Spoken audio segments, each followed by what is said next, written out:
يا رب بالمصطفى بلغ مقاصدنا واغفر لنا ما مضى يا واسع الكرم.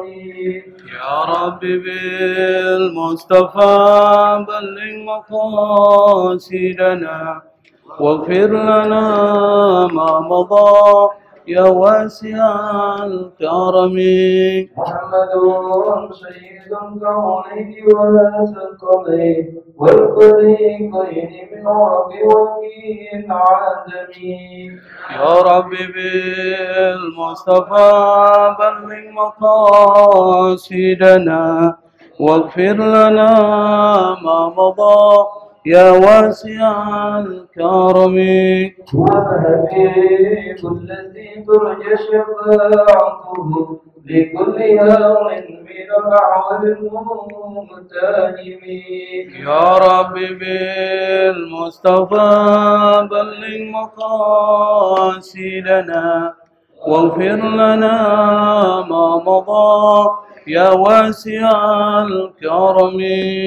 يا رب واجعل رجائي غير منكس لديك واجعل حسابي غير منقرم.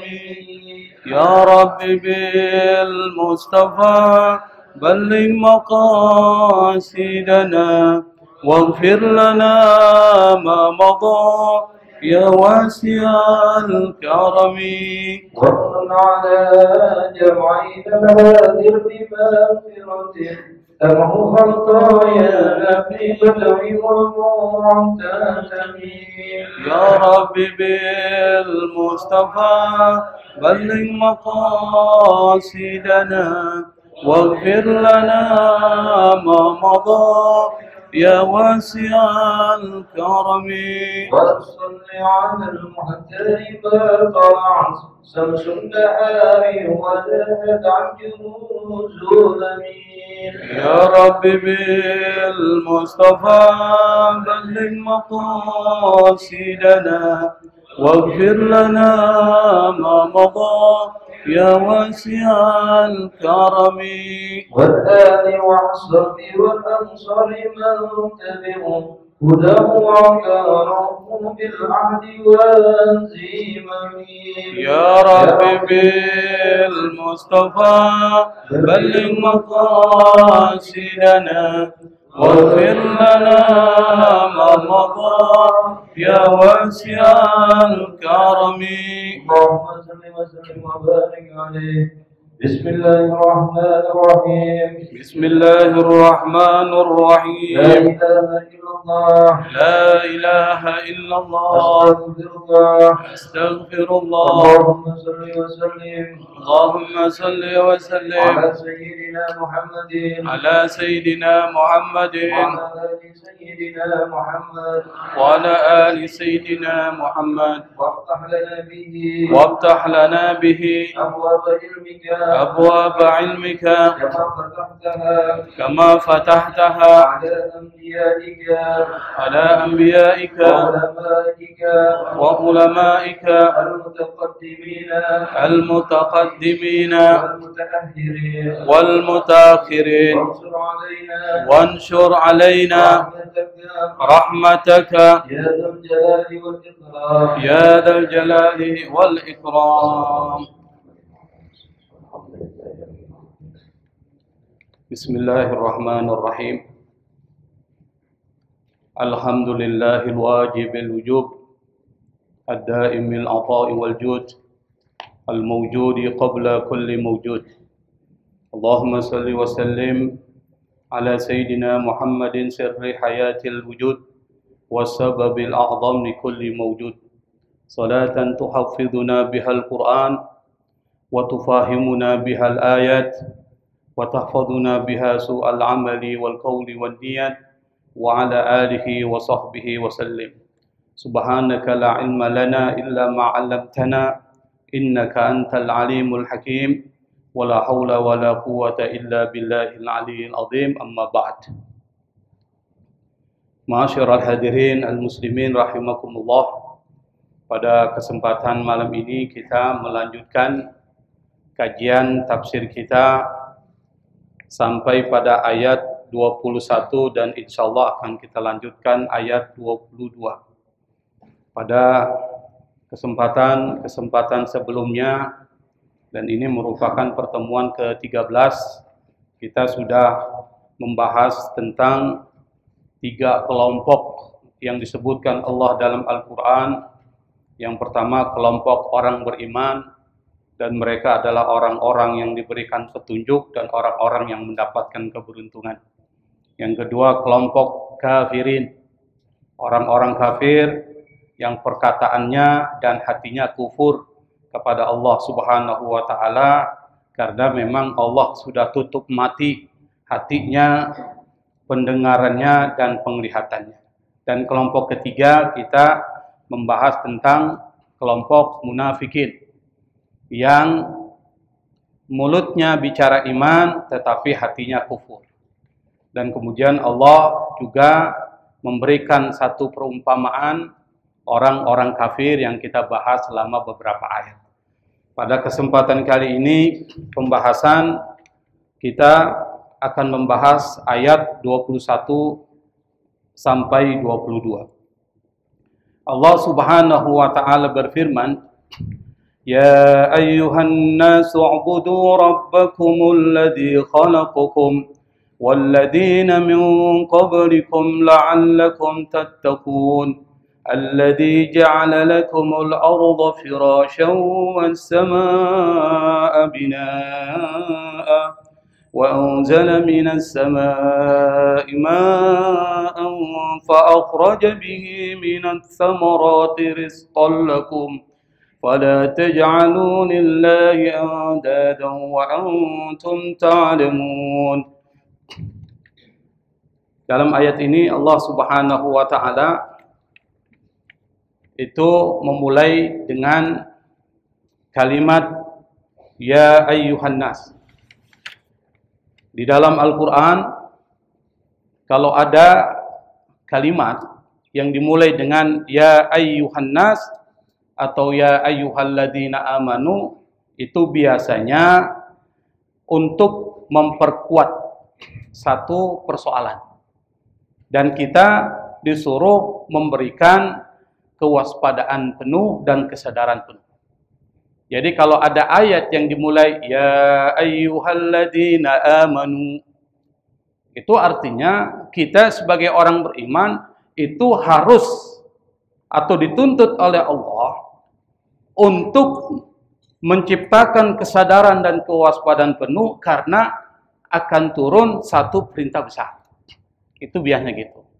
Nah, termasuk di sini Allah Subhanahu wa Ta'ala memulai dengan Ya ayyuhan nas. Kata mufassir kitab Safwatut Tafasir,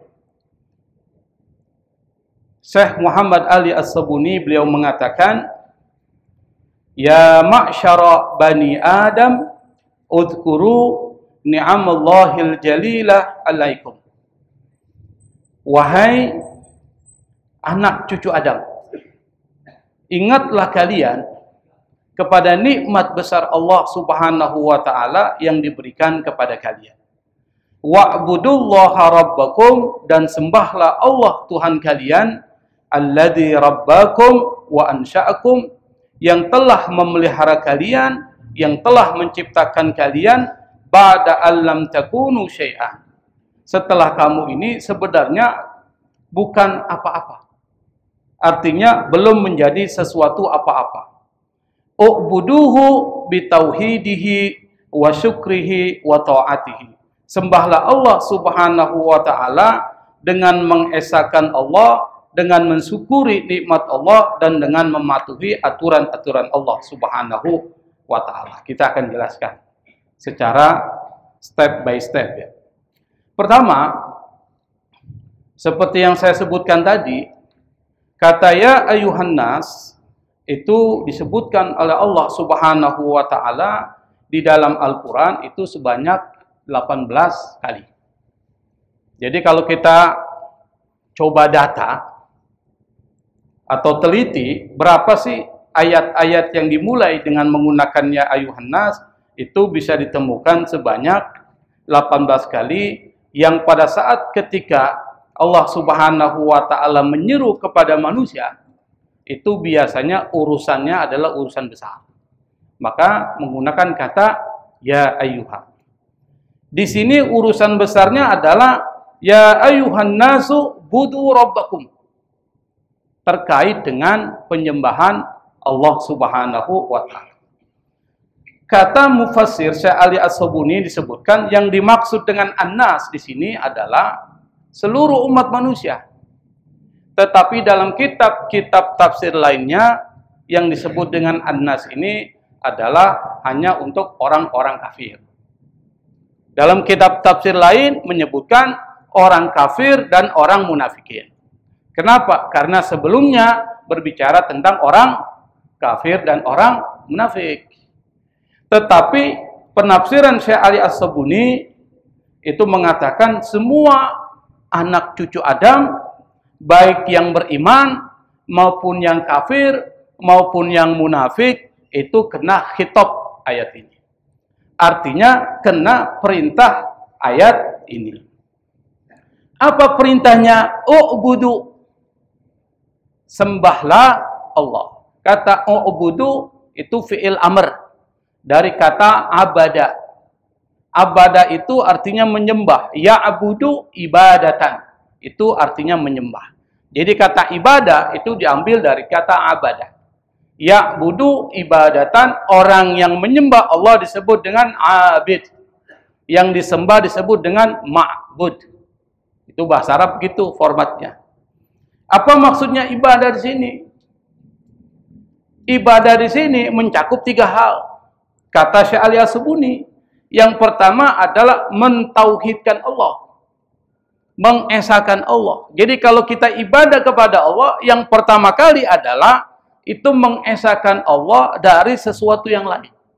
Tidak boleh menyekutukan Allah. Itu ibadah. Itu satu. Makanya yang menjadi fondasi ibadah kepada Allah, fondasi pertama harus iman. Tauhid. Kalau kita ibadah kepada Allah, tapi tidak didasari oleh tauhid, itu seperti haba'an mansura, seperti debu yang tidak punya makna. Misalnya orang kafir nyumbang uang 1 miliar, pembangunan misalnya tempat-tempat publik untuk melayani masyarakat umum. Kira-kira dapat pahala nggak, Pak? Dapat pahala nggak? Dapat pahala nggak? Tidak dapat. Tetapi Allah akan balas dia dengan melipat gandakan segala rezeki yang diberikan oleh Allah kepadanya. Jadi Allah adil. Kalau Anda memberikan bantuan kepada orang lain, Allah akan bantu. Tidak melihat apa agamanya. Tetapi soal dia dapat pahala atau tidak, maka yang menjadi fondasinya adalah iman. Makanya harus iman dulu. Harus ada yang disebut dengan kuncinya. Karena iman itu adalah kunci diterimanya kebaikan-kebaikan yang diterima oleh Allah Subhanahu wa taala. Maka orang-orang kafir yang diminta oleh Allah dalam ayat ini adalah iman dulu.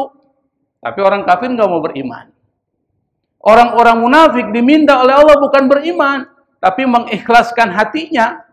Tapi ternyata tidak ikhlas hatinya. Masih ada kekufuran.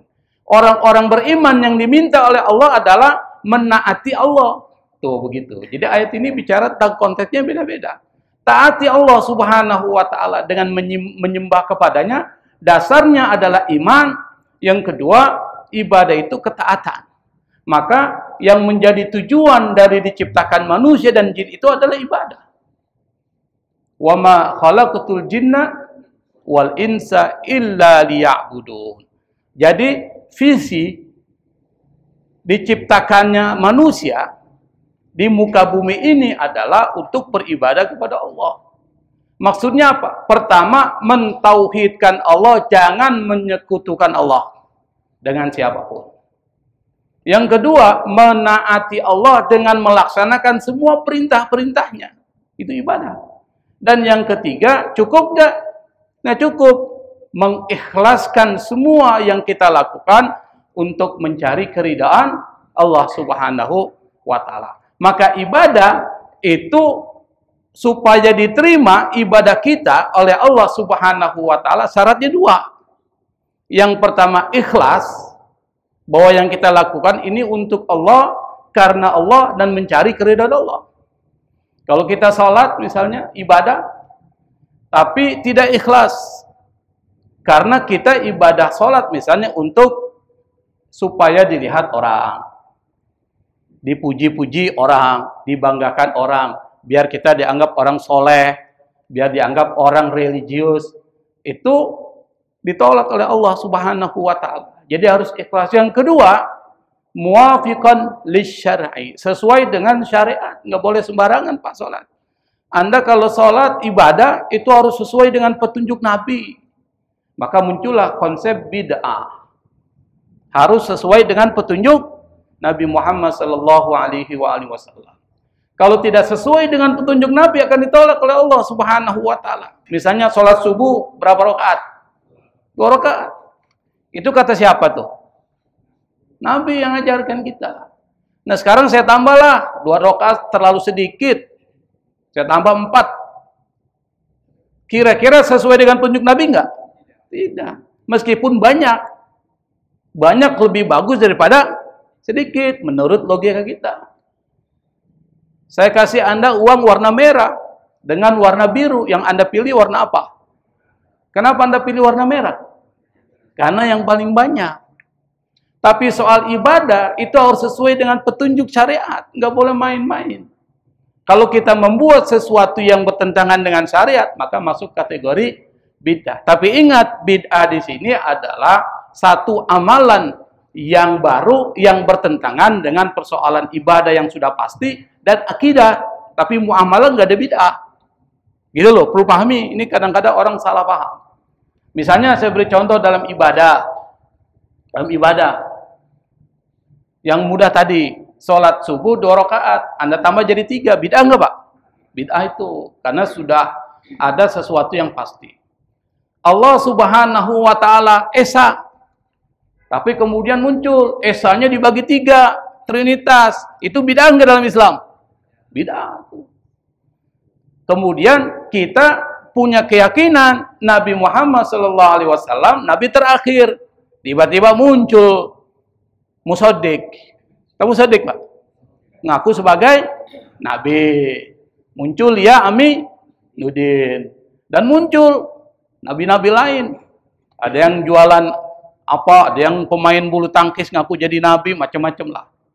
Kira-kira bid'ah itu? Itu bid'ah di dalam persoalan akidah. Karena apa? Karena ada sesuatu yang baru yang bertentangan dengan sesuatu yang sudah pasti. Tapi kalau soal adat kebiasaan, soal muamalah, misalnya maulid. Maulid ini soal ibadah atau soal muamalat? Muamalat. Maka soal muamalat al-aslu fil muamalah al-ibahah. Dasar dalam persoalan muamalah itu adalah boleh. Illa ma dalla dalilu ala tahrimi. Kecuali ada dalil yang mengharamkan. Begitu cara berpikirnya. Nah sekarang pertanyaannya, zaman Nabi ada nggak maulid? Tidak ada. Tetapi ada nggak larangan melaksanakan maulid? Tidak ada. Maka yang menjadi dasarnya adalah apa isi dari maulid Nabi Muhammad SAW. Kira-kira kalau Bapak hadiri maulid, yang ada dalam maulid apa sih? Pertama baca rawi kisah Nabi. Baca kisah Nabi bagus nggak? Bagus. Baca Quran aja bagus, apalagi baca kisah Nabi. Yang kedua, kalau baca kisah Nabi lalu disebutkan nama Nabi Muhammad, kita berselawat. Ada nggak syariat selawat di dalam Islam? Ada. Kita ngumpul sama-sama pada saat itu, lalu kemudian kita bersilaturahmi. Ada nggak perintah silaturahmi? Ada. Kemudian kita mendengarkan tausiah, tazkirah dari para ustadz-ustadz kita. Ada nggak perintah untuk mendengarkan tausiah? Ada. Kemudian ada orang menyediakan makanan buat mereka yang datang. Kira-kira bersedekah memberikan makan kepada orang yang melaksanakan ibadah, dapat pahala nggak Pak? Dapat pahala. Kira-kira bid'ah nggak itu? Bukan bid'ah. Itu sesuatu yang bagus.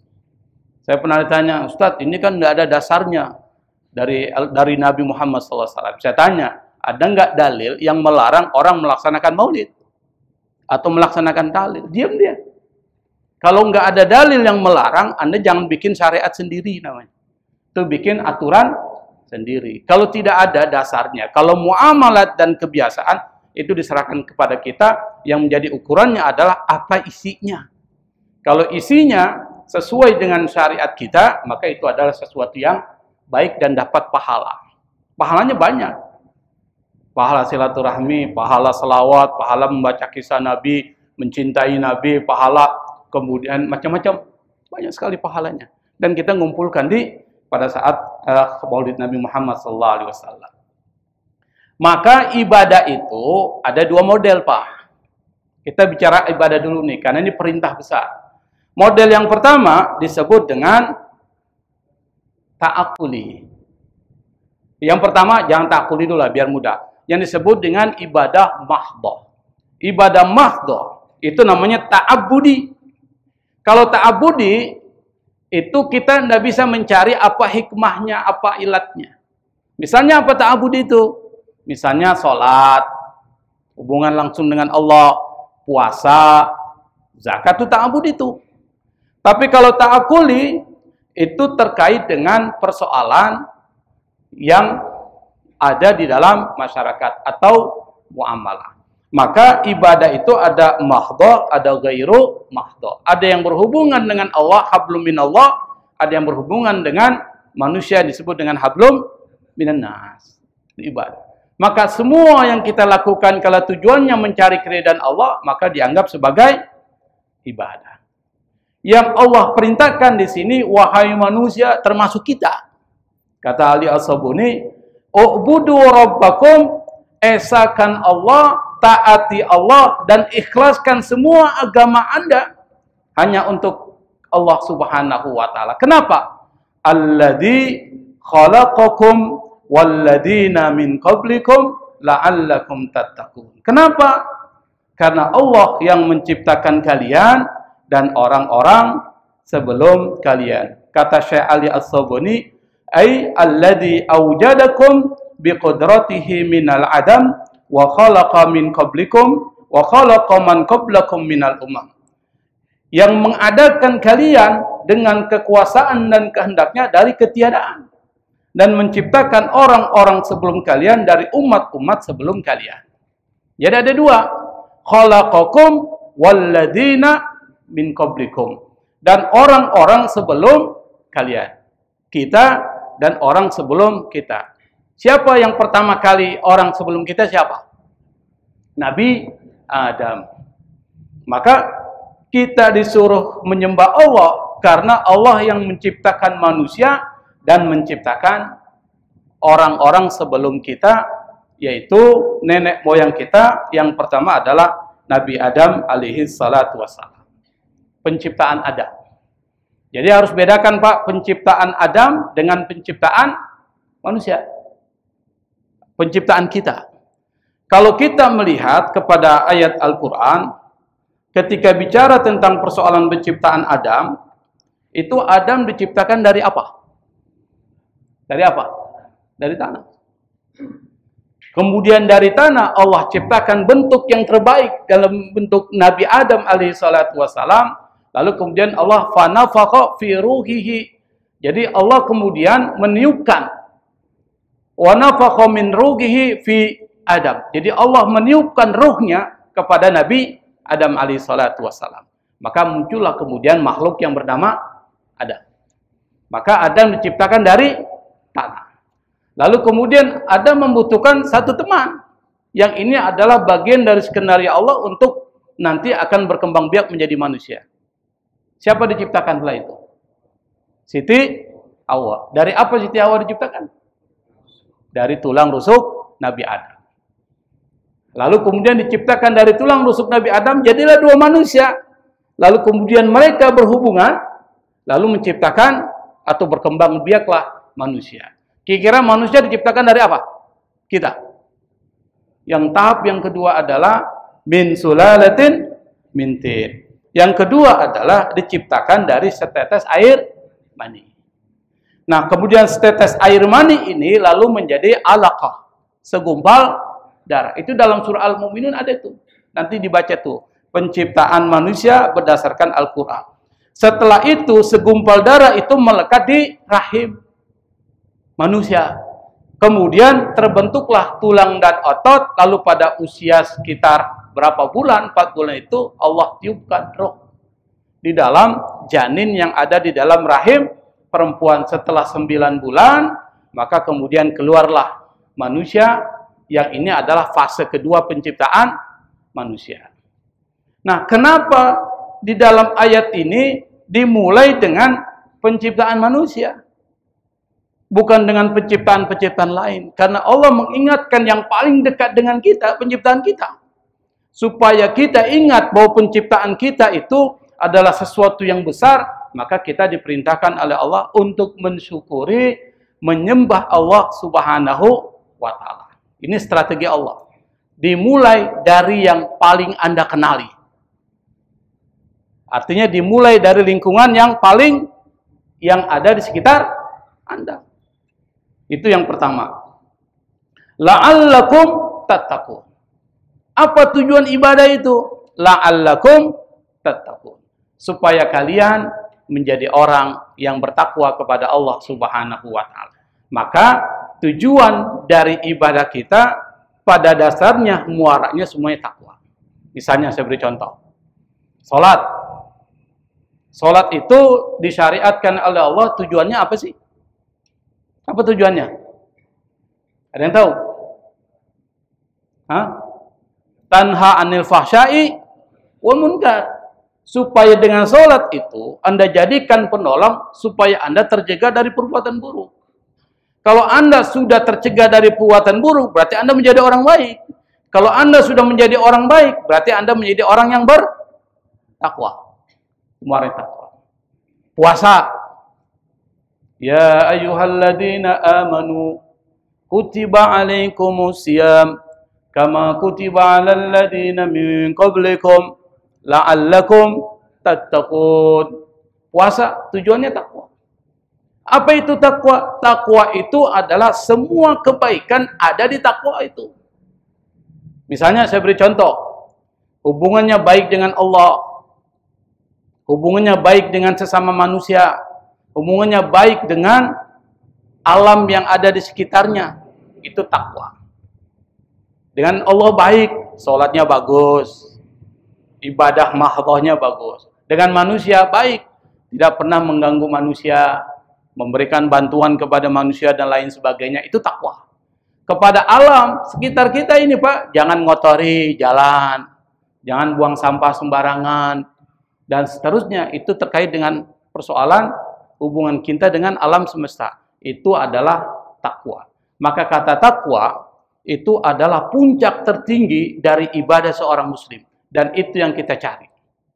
Maka orang yang mencapai posisi takwa, maka itu akan terbuka semua pintu rizki kepadanya.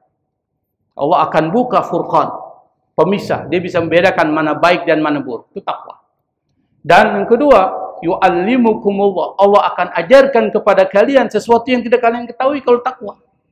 Wattaqullah wa yu'allimukumullah. Bertakwalah kalian kepada Allah, kata Allah, wa yu'allimukumullah. Allah akan ajarkan ilmu kepada kalian. Itu yang disebut dengan ilmu laduni. Ilmu laduni itu Allah langsung kasih itu ilmu. Makanya di cerita pesantren, Pak. Cerita pesantren nih. Ada seorang santri, dia mengabdi kepada gurunya, kepada ustadznya. Memang salah satu adab seorang murid kepada gurunya itu adalah dia memang harus menaati apa yang menjadi perintah gurunya dalam kaitan yang baik-baik. Maka apapun perintah gurunya, dia laksanakan. Tapi gurunya nggak pernah ngajari dia. Nggak pernah ngajari dia tentang ilmu agama. Ya disuruh apa?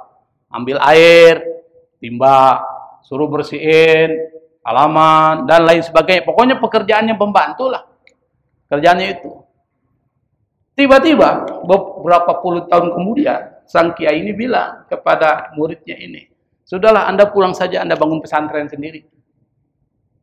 Kalau bapak ini buat begitu, bingung nggak Pak? Bingung nggak? Bingung, nggak pernah diajarin Tiba-tiba disuruh pulang bangun pesantren. Dia bingung, tapi karena ini perintah gurunya, dia pulang juga.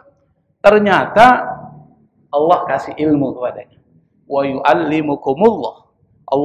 Allah langsung hibahkan ilmu itu kepada orang itu. Kenapa? Karena bakti dia kepada gurunya. Itu orang dulu, Pak. Akhirnya dia buka pesantren. Dan dia bisa mengajarkan ilmu agama. Karena apa?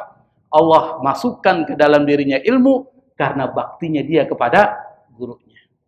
Maka kalau ingin cepat dapat ilmu, yang pertama itu hilangkan sikap merasa cukup. Jangan merasa cukup. Yang kedua, terhadap guru itu Anda harus patuh, jangan ceritakan yang buruk-buruk tentang guru itu. Manusia nggak sempurna, Pak. Manusia nggak sempurna. Tetapi ketika kita bicara tentang guru, jangan ceritakan yang buruk-buruk tentang guru kita. Karena apa? Ilmu akan sulit masuk kepada orang tersebut. Saya beri contoh Imam Nawawi. Pernah dengar Imam Nawawi, Pak? Imam Nawawi pernah dengar ya? Pernah ketemu? Mau ketemu nggak, Pak? Mau katanya. Imam Nawawi itu adalah seorang ulama besar mazhab Syafi'i. Besar. Dan dia nggak menikah. Karena umurnya itu dia dedikasikan untuk soal pengembangan ilmu dan ibadah. Cuma itu kerjaan. Maka karyanya banyak. Salah satunya adalah Riyadhus Shalihin, kitabnya.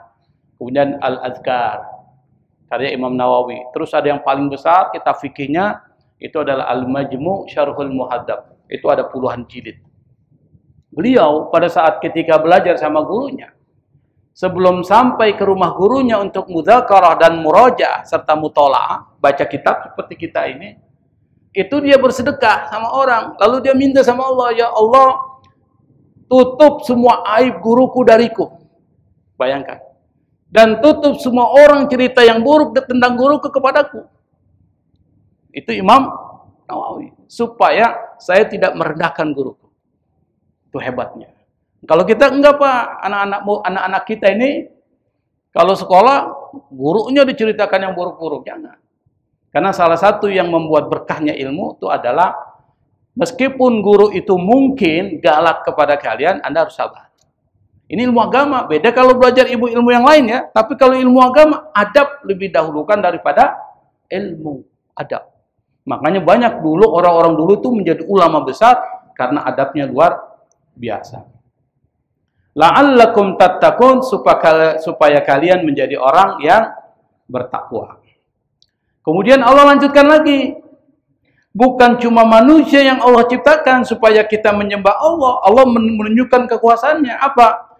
Alladzi ja'ala lakumul arda firasya. Dia Allah Subhanahu wa taala yang menjadikan buat kalian bumi ini firash.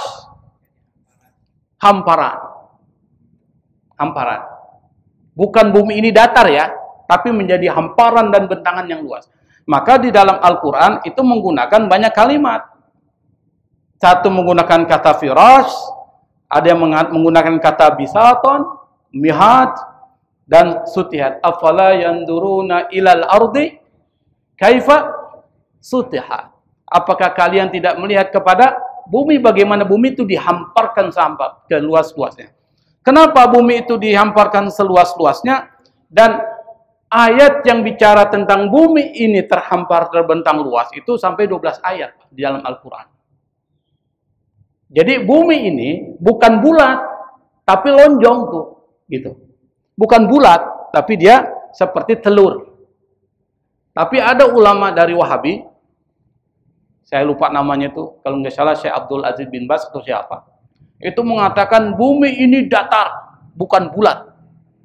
Bumi ini datar, bukan bulat, kata ulama ini. Kalau tidak salah Syekh Abdul Aziz bin Baz. Kenapa? Karena dia menggunakan ayat ini. Apa? Allah jadikan bumi ini datar dalam pemahamannya dia. Terhampar luas berarti datar. Lalu kemudian dibisiki. Karena Syekh Abdul Aziz bin Baz ini kan buta. Lalu dibisiki oleh seorang kolega yang lain mengatakan, Pak Kiai, kalau bahasa kita, itu sudah ada orang yang sampai ke pengetahuan riset terkait dengan persoalan ini bahwa bumi ini adalah bukannya datar, tetapi dia bulat. Dia adalah bulat. Tapi yang dimaksud dalam ayat ini itu bukan pengertian bulat, tetapi dia terbentang luas. Kenapa supaya terbentang luas? Supaya gampang bagi kita untuk bercocok tanam. Bercocok tanam, untuk berternak dan lain sebagainya. Kalau seandainya bumi ini tidak terbentang luas, tidak datar dalam pengertian kita, itu setengah mati, Pak. Yang kedua, bagusnya itu ada yang disebut dengan teori gravitasi. Apa teori gravitasi? Hah? Di mana kita nggak akan terlepas dari bumi karena ditarik. Itu namanya teori gravitasi bumi. Jadi tidak akan terlepas dari bumi. Yang kedua, Allah Subhanahu wa taala menjadikan was-samaa'a binaan. Langit itu sebagai atap. Ini gambaran. Maksudnya apa? Yang dimaksud dengan atap ini adalah bahwa langit ini terdiri dari 7 lapis bumi, 7 lapis langit. Jadi langit itu terdiri dari 7 lapis. Bumi terdiri dari 7 lapis bumi. Dan penciptaan langit dan bumi itu terjadi berapa hari, Pak? 7 hari atau berapa hari? Fi sittatin. Sitta itu artinya berapa? Fi sittati ayyam. 6 hari, bukan 7 hari. Dimulai dari hari apa? Hari Ahad. Jadi penciptaan alam semesta itu diciptakan dalam waktu 6 hari atau 6 masa. Dimulai dari hari Ahad. Ahad 1. Isnin, hari Senin. Sulasa 3, Salasa. Kemudian Rabu Arbi'ah. Rabu dari Arba'ah 4. Khamis Khamsah 5. Kemudian 6 berhenti di hari Jumat. Jadi hari Jumat itu harus berkumpul. Di situ selesai penciptaan alam semesta. Langit dan bumi dan semua planet-planet itu diciptakan dalam 6 masa atau 6 hari. Nah, hari Sabtu itu istirahat. Makanya kemudian hari Sabtu menjadi hari libur. Termasuk orang-orang Yahudi suruh beribadah di hari Sabtu libur. Kita untuk membedakan dengan orang Yahudi, kita ibadahnya bersama-sama hari apa? Hari Jumat. Maka hari Jumat menjadi yang disebut dengan Sayyidul Ayyam, yaitu penghulunya para hari. Dan 6 hari bukan seperti hari kita diciptakan alam semesta ini, tapi hari, 1 hari sambangan 1000 tahun. Berarti kalau 6 masa, 6 hari berapa tahun? 6000 tahun. Bagaimana penciptaannya? Penciptaan alam semesta itu kata Allah dalam Al-Quran, itu disebutkan bahwa pada awalnya langit dan bumi ini bersatu. Fafataqnaha, lalu kemudian Allah pisah. Dan dipisah ini menjadi asap. Menjadi asap. Lalu kemudian dia menjadi dingin, lalu kemudian membentuk planet-planet, bumi, dan lain sebagainya. Jadi terbentuk. Jadi terpisah. Anda bisa cari dalam surat Al-Anbiya, itu ada penyebutannya. Bahwa pada awal mulanya, itu disebutkan bahwa langit dan bumi itu bersatu. Lalu kemudian Allah pisah, lalu kemudian menjadi asap, lalu kemudian menggumpal, lalu kemudian menjadi planet-planet, menjadi bintang, menjadi bumi, bulan, dan lain sebagainya. Kemudian lalu Allah atur. Ke semua planet-planet itu ditentukan kadarnya. Misalnya, wasyamsu tajri limustaqarril laha dzalika taqdirul azizil alim. Matahari itu berputar di porosnya. Dia berputar. Dan tidak akan keluar dari porosnya, Pak. Matahari nggak akan keluar dari porosnya. Anda bayangkan kalau seandainya matahari keluar dari porosnya, apa yang terjadi? Kiamat. 0,001 mili saja matahari keluar dari porosnya, yang terjadi adalah kiamat. Ini nggak keluar dari porosnya aja udah setengah mati kita sinar matahari itu. Kalau seandainya suhu kita itu sampai 40 derajat ke atas, itu sudah panasnya aja luar biasa. Udah setengah mati kita. Bayangkan kalau seandainya 47 sampai 50 kebakar nggak nih, Pak? Di India itu sampai kebakar, Pak. Lumer. Meleleh itu aspal. Karena matahari itu sampai 40 derajat ke atas. Anda bayangkan kalau seandainya bergeser saja beberapa mili, 0,00 sekian mili, itu sudah akan terjadi yang disebut dengan kiamat. Maka Allah mengatakan, wasyamsu tajri li mustaqarril laha dzalika taqdirul azizil alim, dan matahari itu berputar di porosnya dan itu sudah ditentukan oleh Allah Subhanahu wa taala. Anda bisa bayangkan. Nah, langit itu dijadikan sebagai atap. Kenapa? Karena di situ nanti ada 7 lapis yang ini akan menjadi pelindung bumi, atmosfer. Maka disebut dengan atap, pelindung. Apa fungsi atap? Fungsi atap kalau rumah apa, Pak? Melindungi. Maka langit itu menjadi pelindung. Kenapa? Yang disebut dengan lapisan, yang disebut dengan atmosfer. Anda bayangkan kalau seandainya tidak ada atmosfer, Pak, itu di alam semesta itu terjadi yang disebut dengan serangan meteor. Bapak tahu meteor? Meteor. Pernah lihat ya?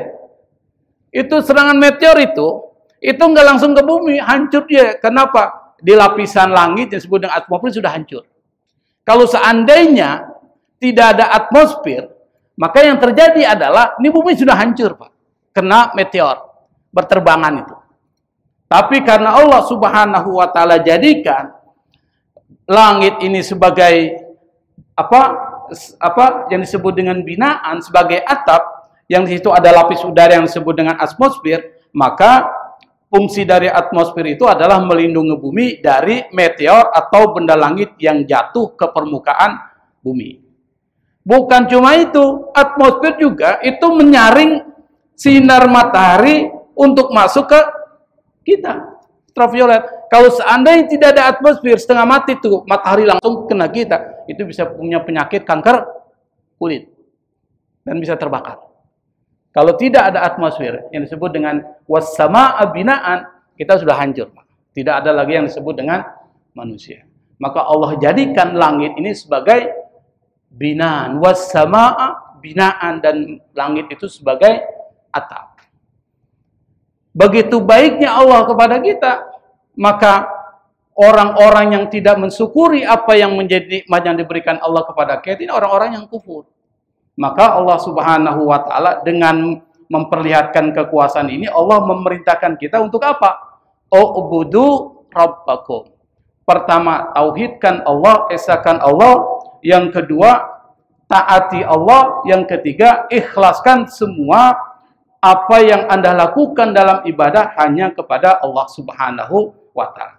Pertama, Allah mengatakan manusia diciptakan karena manusia dekat dengan kita.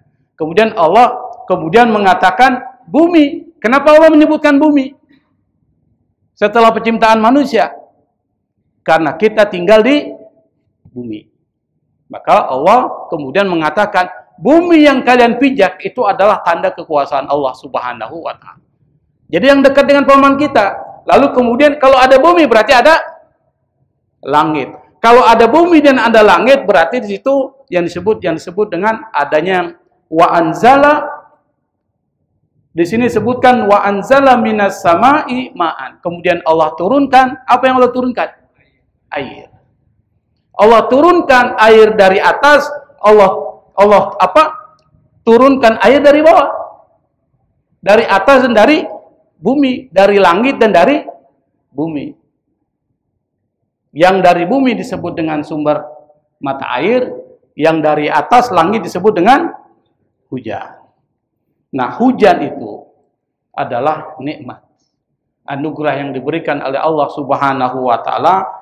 Di dalam Al-Qur'an disebutkan bahwa Allah Subhanahu wa taala menurunkan hujan itu dengan kadar, dengan ukurannya, Pak. Jadi bukan main-main, Allah menentukan hujan itu dengan ukuran.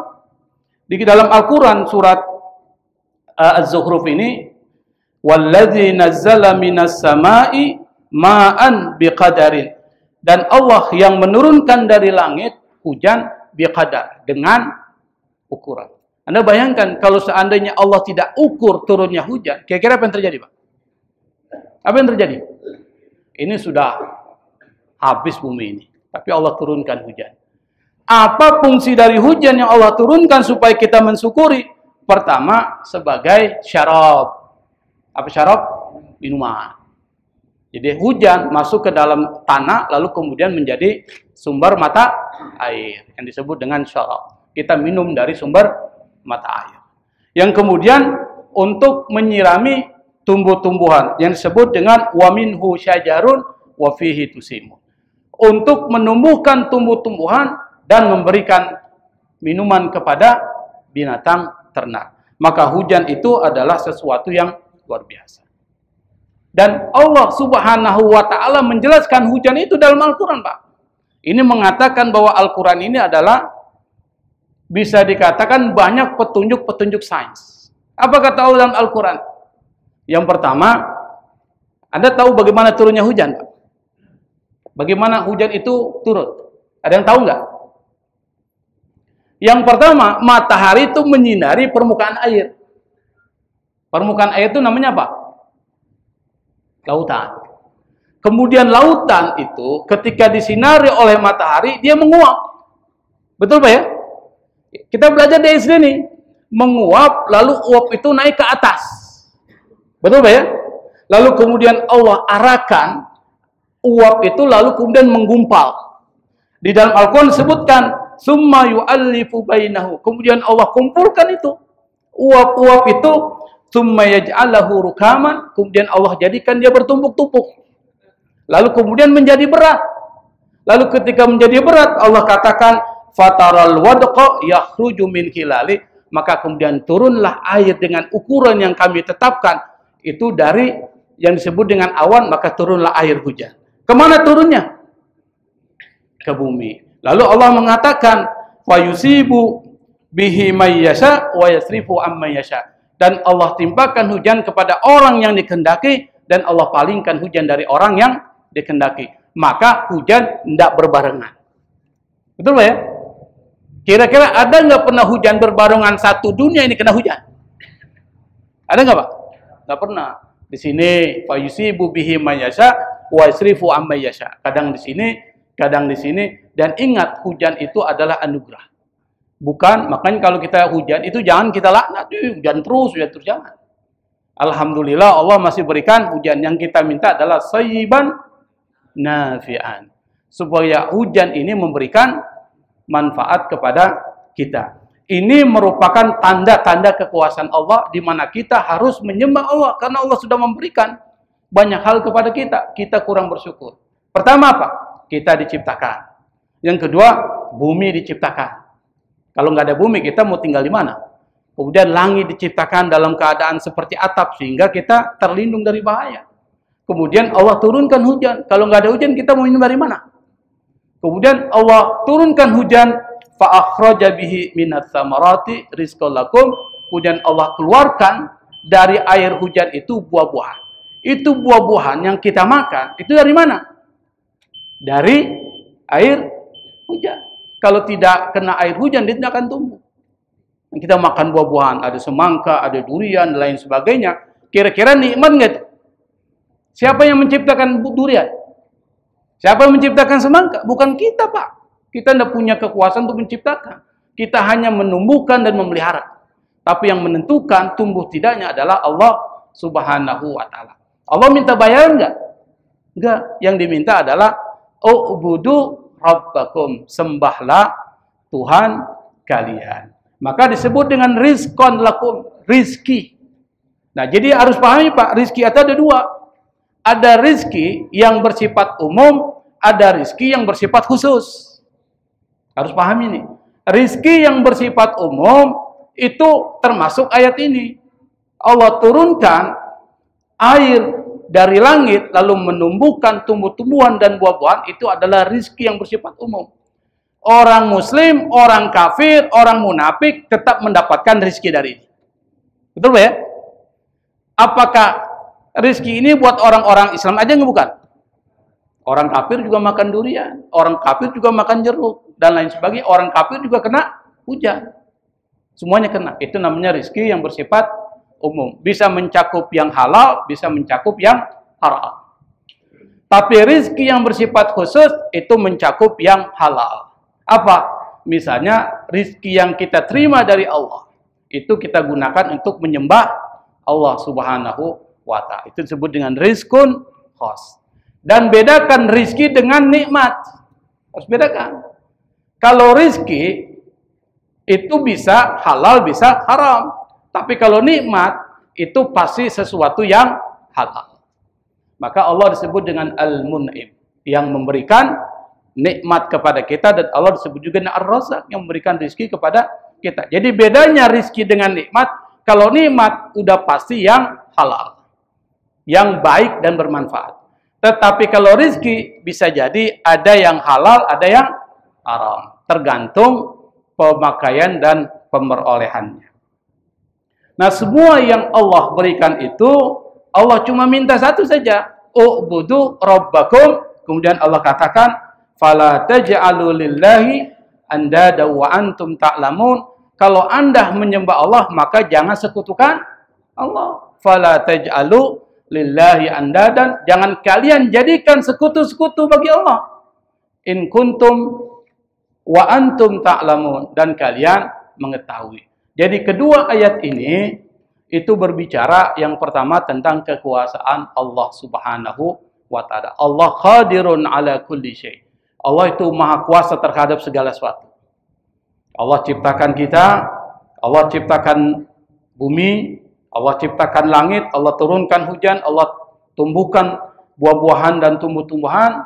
Yang Allah minta dari semua nikmat yang Allah berikan ini, rizki yang diberikan oleh Allah Subhanahu wa ta'ala, rizqan lakum, kata Allah, apa? U'budu rabbakum wa la tusyriku bihi syai'an. Sembahlah Allah, jangan sekutukan Allah Subhanahu wa ta'ala. Nabi pernah mengatakan, atadri ma haqqullah ala ibadi. Apakah kalian tahu apa yang menjadi hak Allah terhadap hamba-hambanya? Apa kata Nabi? Ayya'buduhu wa la yusyriku bihi syai'an. Kalian menyembah Allah dan kalian jangan menyekutukan Allah Subhanahu wa taala. Jadi hak Allah itu adalah sembah Allah, jangan sekutukan Allah Subhanahu wa taala. Kenapa? Karena banyak nikmat yang Allah berikan kepada kita. Allah tidak minta pembayaran dengan bentuk uang, tapi yang Allah minta cuma kita mengesahkan Allah, menaati Allah, dan mengikhlaskan seluruh keberagaman kita dan kehidupan kita hanya kepada Allah Subhanahu wa ta'ala. Ini mungkin yang bisa saya sampaikan karena waktu sangat terbatas. Yang penjelasan ini bisa panjang ya, karena ini ada nilai-nilai sainsnya. Tapi insya Allah pada kesempatan yang lain ketika ada pembicaraan tentang ini kita akan ulang. Wallahul musta'an, wallahul muwaffiq ila aqwamit thoriq, wallahu minkum. Wassalamualaikum warahmatullahi wabarakatuh.